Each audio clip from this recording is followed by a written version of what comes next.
You're listening to the Streamlined Business Podcast. I'm your host, Lauren Monique, and I'm here to help you streamline your expert business so that you can grow it while doing more of what you love and less of what you don't. This is episode 2, how to know what to focus on in 2024.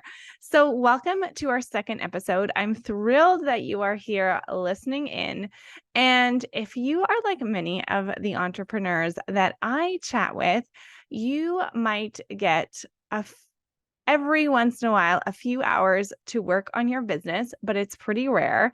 And if you do, it can be hard to know what to focus on. I kind of think of it like if you're a mom like me, those times where you suddenly have someone say, like, they'll invite your child over for a play date, or your mom will take your child suddenly, and you're like, oh my gosh, I have 2 extra hours. What the heck am I going to do? I could do the laundry. I could clean up. I could go shopping. I could just rest. I could read a book. I wasn't expecting this. What should I do? And oftentimes that's what it can feel like in our business when we suddenly have some time to work and we don't know what to focus on. Or maybe you do have regular time to focus in on your business, but you're not really sure what you should be doing with your time. And that is going to be especially important if you don't have a lot of time like I do to grow your expert coaching business. So if that's you, maybe you can relate to these ideas. Maybe it's hard to know what to focus on. Should you be updating your program? Should you be adding more leads into your business and making a plan for that? Should you be improving your sales strategy? There can be so many things competing for our time. Should we post on Instagram? Maybe we should do some reels. Maybe we should do some lives. Maybe you should start a podcast. And what I would like to share here is the first problem is that there's really so many things that can feel of equal importance. It's not that we don't have priorities. Often it's that we have too many priorities competing for our attention. So what we really need here, and what I would love for you to consider, is the importance of backwards design. And before I get into that, I wanted to share a little bit of what you need to be thinking of, even when you're thinking about backwards design. Before I get into that, is to think about what are the systems that your business needs for it to run. Because I don't know about you, but when I started my business, I was basically self-employed. Like, I was the employee in my business and I made myself money and I was self-employed. And that can work for a while, but at some point, if you want to keep growing your business needs to run on its own. It needs to be its own entity that's giving back to you, that doesn't suck all your energy. You want it to be its own self-sustaining thing. And that can be with team, yes, but it can also be with automations. It can be with automatic systems. We want to have a lot of pieces in place so that it is running even when you are not running your business. And so the things that you need to consider that could be competing priorities, so focuses for you, are, and I'm going to share them. There are 5, and I'm going to come back to these systems throughout this podcast. But the 5 overarching systems, the required systems that your business needs to run on its own, there are 5 of them. Okay. So the first one is attract. How are you attracting and growing your audience? This has been a big one for me. It's not something that comes naturally to me, and it's often something that I tend to forget. But it is so important because you can be growing and growing and growing your program, and it can all of a sudden stall out because you don't have a new audience to sell to. So this is hugely important. What are you doing to attract new people into your audience? So that's number 1. Number 2 is nurture. How are you nurturing that audience? Number 3 is convert. Do you have systems in place to convert them, to sell to them so that they can become paying clients? Number 4 is fulfillment. How are you helping your clients, your students? How are you fulfilling on the promise? Are you creating the programs, the support that your clients need? And number 5 is operations. So that is usually the boring stuff, the SOPs, human resources, if you will, bookkeeping, all those things that businesses need to run, but aren't necessarily the most fun parts of running your business. So those are the 5 things to keep in mind when I'm going to be going over what I call backwards design: attract, nurture, convert, fulfill, and operations. And I'd love for you to even think about, as you're listening to me, I would love for you to even score where you feel like you're at in your coaching business or your expert business. Do you have plans in place for all 5 of those? Attract, nurture, convert, fulfill, and operations, especially the first 4. Do you have plans in place for those? So those are the elements that we need to be considering. But how do we know which one to focus on at a given time? Where should we be focusing on this month, this week, when we sit down on Mondays, when we're thinking about our quarter? Where should we be going? And the solution, the most important thing to think about is what I call backwards design.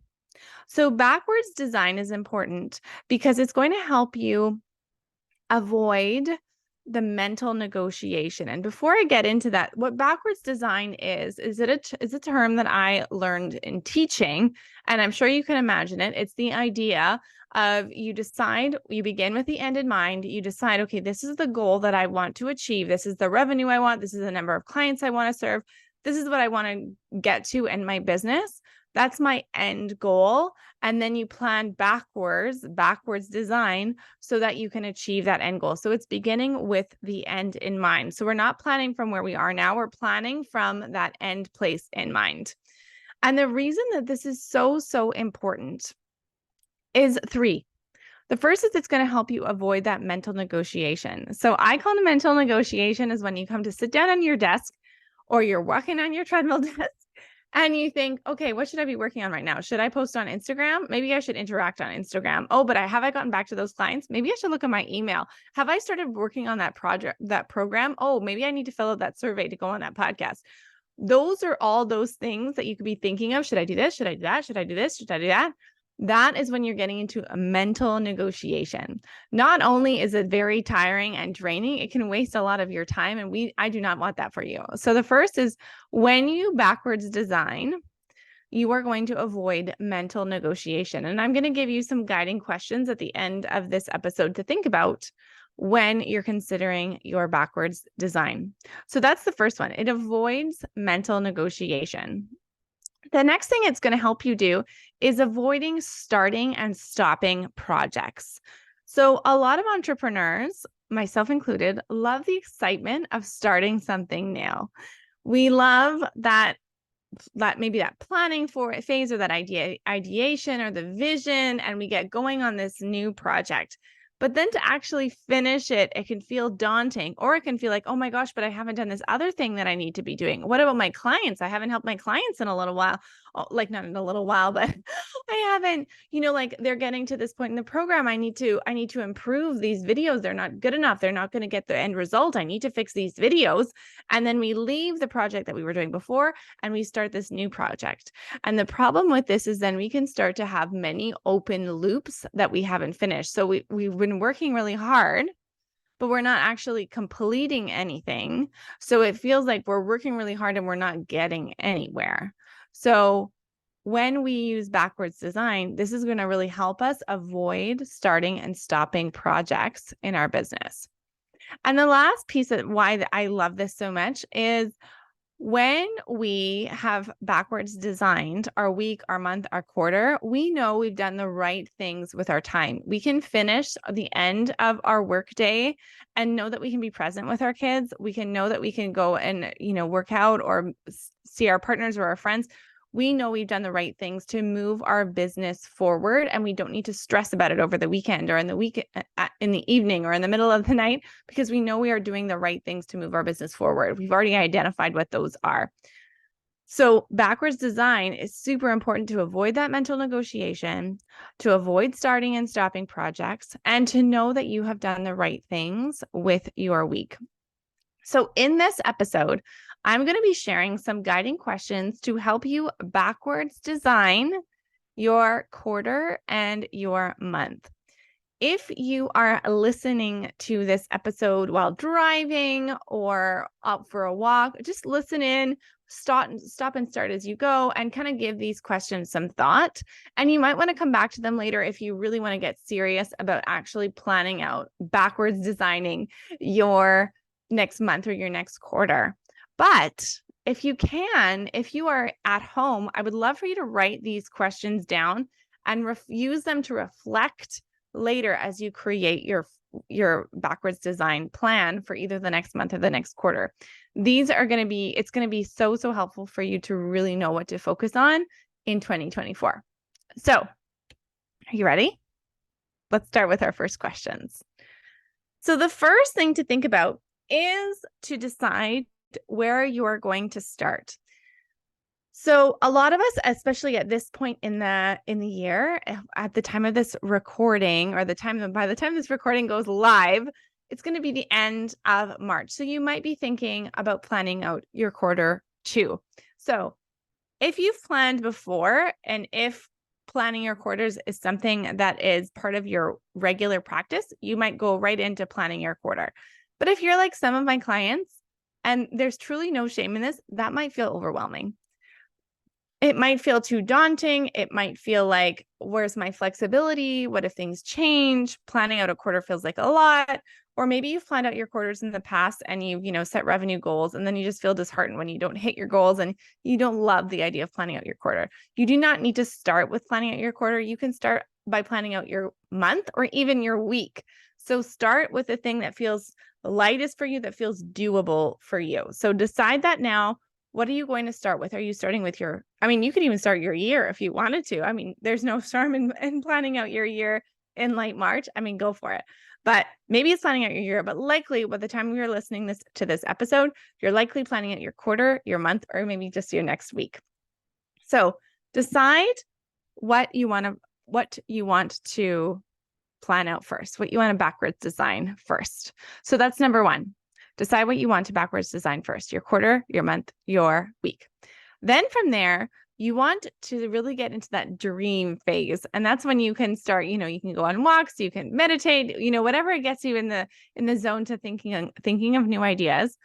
Think about what it is that you want to create. What do you want to accomplish? Where do you need to move your business forward? That might be moving towards a new goal, or it might be like, oh my gosh, there has been this problem. I am not getting enough leads in my business, or I'm getting new leads and they're not converting, or I feel embarrassed anytime we get to a certain point in a program, or I am not finished planning out. I'm in my beta program right now and I haven't finished planning the last few weeks. I need to get that done. So maybe it's something that's like bothering you, that's stressing you out, or maybe it's something that you want to move towards. Focus on what is the thing that you want to be able to create. What's the result that you want to produce at the end of this time? So we're going to look at quarters first, and then I'm going to get into our months. So number 1, decide what you want to plan out. Number 2, decide what you want to create or what problem you want to fix. The next guiding question to think about is, what worked in your last quarter or your last month, depending upon what you're planning out first. What worked last time? What were some of your wins? What were the things that you really felt good about? What do you want to continue doing? And what didn't you like? What felt sticky? What felt heavy? What felt just not aligned for you? What do you want to change? What are the things that you didn't feel good doing in the last quarter or the last month? Because that can help us decide where to go. From there, you want to think about, excuse me. You want to think about, oh my gosh, from there, you want to think about what matters most about your next goal. So what matters most about your next goal? Does it matter for you that you really want to grow your audience and you're going to put all your energy in that? And that's what really matters. Are you in a place where you really want to maximize your profit? Are you in a place where you're like, I have spent so much time working and I need to relax. I need to I can't do so much. I'm burning myself out. I need to have more rest, or I want to have more creativity. What's the thing that matters most about this goal that you want to create going forward? And so once you've kind of decided what matters, what I want you to think about when you're looking at these questions, and this is where it comes to that backwards design, is always imagining yourself in that future place. So imagining yourself, you can even, if you like to, you can even visualize yourself at your desk and where you want to be and how you want to be feeling at that point. You could do that, or just thinking about what does your future self require of you. So thinking of that future place and then moving backwards. So imagine yourself in that place 3 months from now, if you're planning out your quarter, or even a month from now. And I like to even think about like the weather, what's it looking like when I look out my window, and that can help me kind of get in that future place and then move backwards from there. So what matters about your next goal, and thinking about it in terms of imagining from your future self, like imagining from that place and then moving backwards.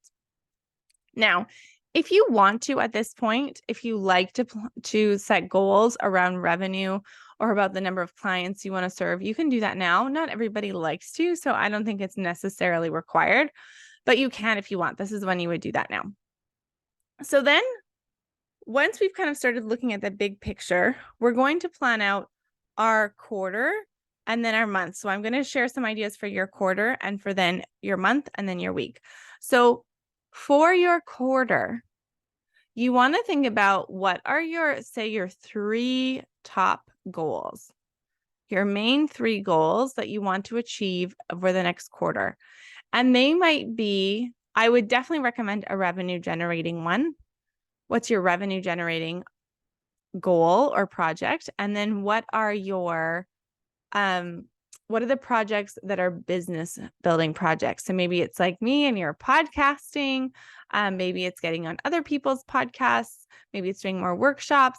What are some of the business building and the revenue generating projects or goals first?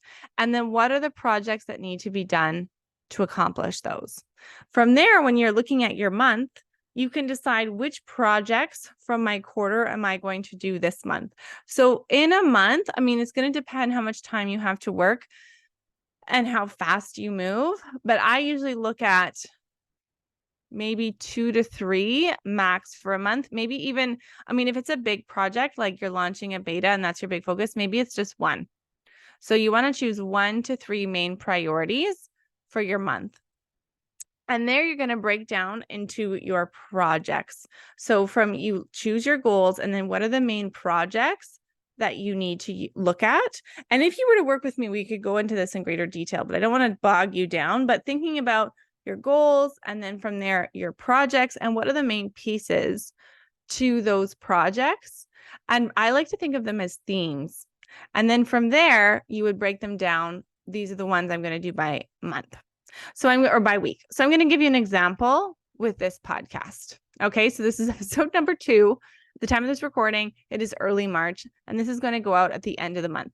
So launching a podcast to me is like a medium kind of it's not huge because I have launched my teacher podcast before. It's not as daunting as something I'd never done before.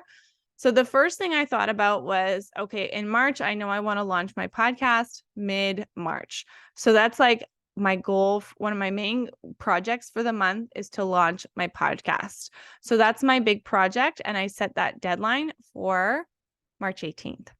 So then from there, I'm going to decide what are the main pieces to launching a podcast. So some examples are I need to have cover art. I might want to have a podcast launch team that can help me share about my podcast and share it with other people. Do I need any tech equipment? I already have some from my teacher podcast, but you might need that if you're launching a podcast. What are my podcasts going to be about? What's the name of my podcast? What's the podcast art, cover art, and things like that. So thinking about as many of the pieces that you might need to launch that project. And then you decide each week what you're going to accomplish when. So at the time of this recording, it's the beginning of March. So my big focus to launch my podcast by mid-March. I've already done a bunch of different things last week to get my podcast team launched, to choose those dates to start planning out recordings. But this week is really about batch recording some episodes, creating my podcast cover art, getting clear on the podcast name. Like this is a heavy content week. And then next week, it's going to be about actually launching it and sharing it. And that's going to be the theme, and all the focus will be on that. So planning out that. And then the following week is when I'm actually going to be sharing it and talking about it and talking more about it that I am launching a podcast, right? So the big thing I want you to think about here is when you think about a project, you want to think about the smaller pieces and then putting those into kind of like themes that you would have each week. So once you know, okay, these are my 3 priorities for the week, or this is my main theme, this is the result of the week. When you go to sit down, you'll know what to do because your week is planned out for you. And if you want more direction on actually how to plan your week and how to do it efficiently, if you want to get your time back, I do have a free resource on this called the Intentional 10, to get 30 minutes back a day in your business. I'll link it up in the show notes so you can download it if you want to get really clear on how to actually plan out your week. But big picture, I wanted to give you some ideas to kind of reflect on. The big picture that I wanted you to get from this episode is, if you are feeling in your business that you are struggling to know what to focus your time on, what should be your priority, where you should be spending your time, because there are just so many things that you could be doing and it's hard to know what you need to be doing. Or if you just feel like I am not getting to absolutely everything I need to during the day and I'm constantly feeling like I'm not doing enough, the solution to that is to backwards design your time. So start with a month, or even start with a quarter if you can, quarter, then month, then week, then day. And you're starting from that forward place. You're going, okay, what do I want to create? And then I move backwards to think about, if that's what I want to create, okay, what are the projects that I need to do? What are the pieces of the projects that I need to do? And then you actually lay them out on your calendar. So you're not thinking like, I need to get all the way to launching a podcast. You're just like, okay, this week, what I need to do is record an episode, today, actually, I did all this today, record my episode, create my cover art, and plan a few guest episodes and when they're going to be, for example. So, like every day, this is what I need to do to move closer to this goal, rather than feeling like maybe I should work on this, maybe I should work on that. We want to be backwards designing, because then we can move with intention towards the goal that we have set for ourselves. So the last thing, and this is not going to be for everybody, but this is going to be for you if you are like me, and your natural way is to overload yourself with tasks, or overestimate how much you can actually accomplish. Or if you tend to scope creep when you're like, oh, I'm going to do this and I'm going to launch a podcast, and maybe I should, I don't know, go and add to this project and make it more and more elaborate, right?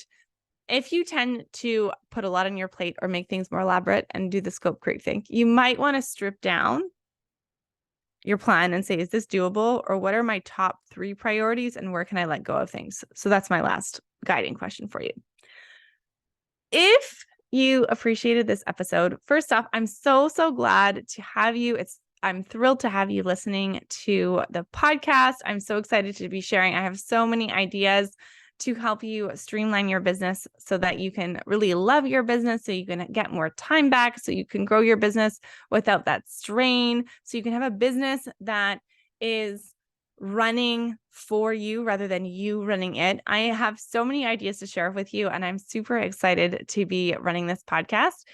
We are going to be releasing a new podcast episode every Monday, Pacific time, every Monday. So if you appreciated this episode, please send me a DM and let me know. My handle on Instagram is laurenmonique.business, and I will see you in next week's episode coming out on Monday. Thanks so much for being here.